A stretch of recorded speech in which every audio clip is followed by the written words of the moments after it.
If the Russia-Ukraine war showcased the importance of loitering munitions and drone in modern warfare, the US-Iran war, on the other hand, has shown the importance of missile defense systems.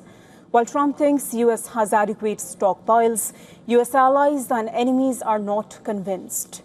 In February this year, US President Donald Trump was riding high on the American takedown of Venezuelan President Maduro in a bloodless coup.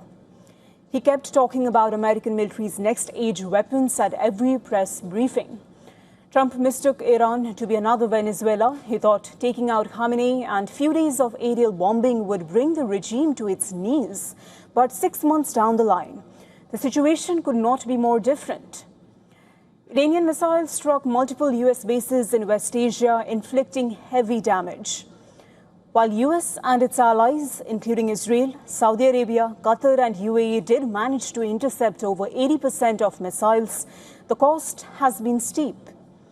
Reports indicate that several years' worth of production was fired off in months, leaving the stockpile severely depleted. A recent report by a prominent think tank, CSIS, reveals that US has used over 60% of Patriot stocks and nearly 40% of THAAD stocks. While Patriot stocks are down from about 2,300 to 800 and the THAAD stocks are down from 450 to 250. The numbers are significant here because the US produces only about 650 Patriots a year at $4 million for a piece, while each THAAD costs about $16 million. Now, when questioned about the depleted stockpiles, the US president, in his usual style, denied any shortage and pinned the blame on former President Biden for giving far too many air defense units to Ukraine. We have a lot of ammunition, different types. You know, Biden gave a lot to Ukraine, and so we're building that up, but we have a lot. We have a lot of the mid-level stuff, too. I mean, more than we could ever use, no matter what. But we have a lot. I'd like to have more, to be honest, but so much was given to Ukraine by Biden. When I left, the cupboards were full. When I came here with Obama, he didn't buy ammunition. We had very little. And I got it built.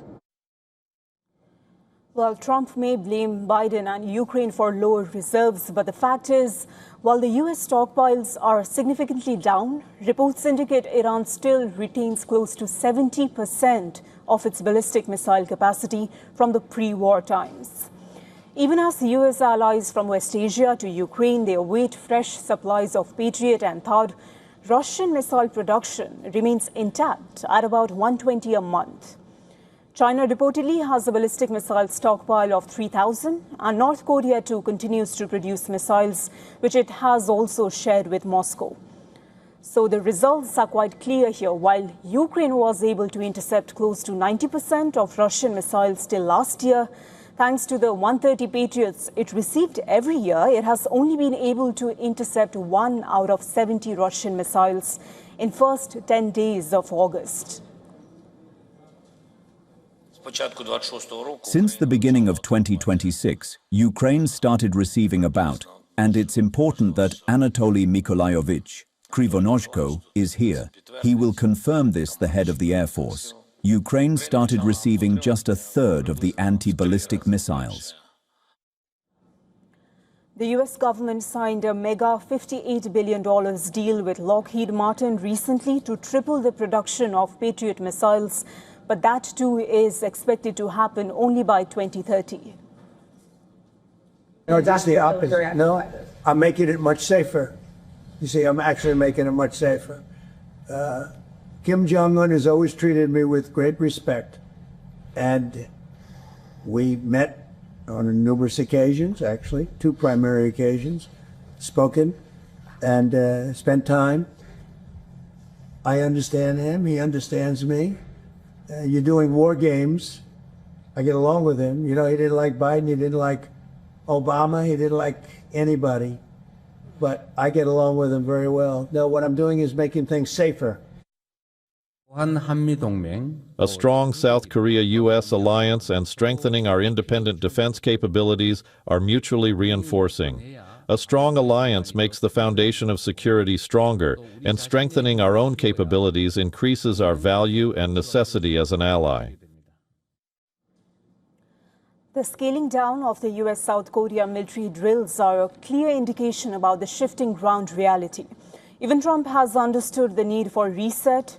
Resources are being diverted from the Pacific to West Asia, and allies are being left to fend for themselves.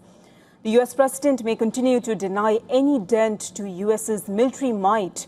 The fact remains that along with future of American bases on foreign soil, many nations will recalibrate their dependence on American military defense systems, even as they continue to reaffirm their faith in American security umbrella publicly.